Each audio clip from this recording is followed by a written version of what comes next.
কোন প্রবাসী এসে এই দেশ শাসন করতে পারবে না। যে বাংলাদেশের রক্তের সাথে, বাংলাদেশের মাটির সাথে, পানির সাথে, জনগণের সাথে যার কোনো সম্পর্ক নাই, বাংলাদেশের জনগণের নীতি নির্ধারণীতে এই প্রবাসীদেরকে, এই বিদেশিদেরকে তাদেরকে কোনো জায়গা দেওয়া হবে না। এই তরুণ প্রজন্ম হাসিনার এই যে কামাল পেট্রোলকে 2 টাকার দাম দেয় নাই।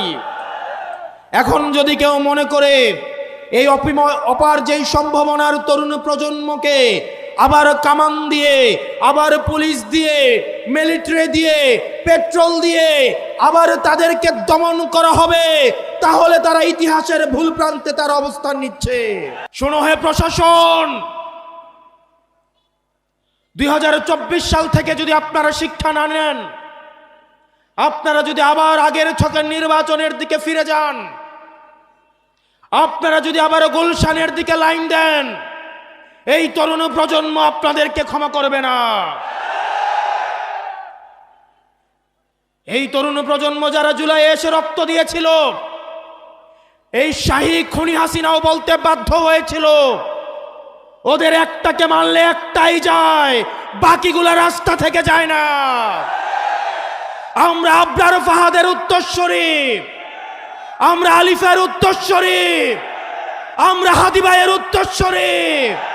সুতরাং যেসব ডিসিএসপিরা আবার 14-এর মতো, 18-এর মতো, 24-এর মতো ব্যালট বাক্স ছিনতাই করার চিন্তা করছেন, আপনাদের প্রতি আহ্বান থাকছে,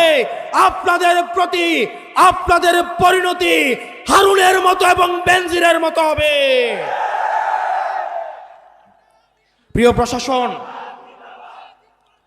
আপনারা রাষ্ট্রের অঙ্গ, আপনাদের ছাড়া রাষ্ট্র কোনোভাবেই প্রপারলি ফাংশন করতে পারবে না।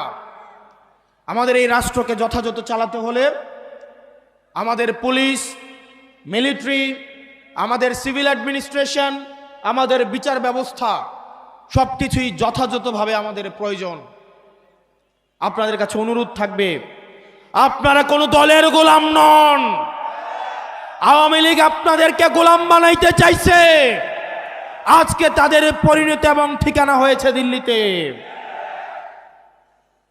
আপনারা আপনাদের সহকর্মীদের থেকে শিক্ষা লাভ করেন। আমরা চাই প্রশাসন এবং পুলিশ হবে বাংলাদেশপন্থী। আপনাদের বিএনপিও হওয়ার দরকার নাই, আপনাদের 10 দলীয় ঐক্য জোটেরও কোনো সহায়তা করার দরকার নাই। আপনারা বাংলাদেশটাকে সহায়তা করেন, আপনারা জনগণকে সহায়তা করেন। আমরা জনগণ ঢাল হয়ে জুলাইয়ে যেভাবে থানাগুলোকে